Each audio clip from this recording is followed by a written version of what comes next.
You ask Tiger to solve. This deals with linear equations with one unknown. The final result is x equals 4/7. Let's solve it step by step. Group all constants on the right side of the equation. Subtract 4 from both sides. Group like terms. Simplify the arithmetic.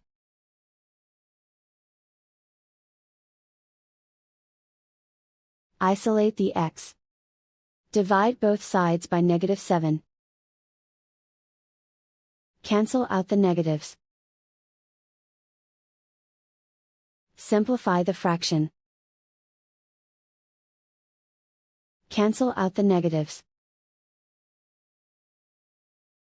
And so the final result is x equals 4/7.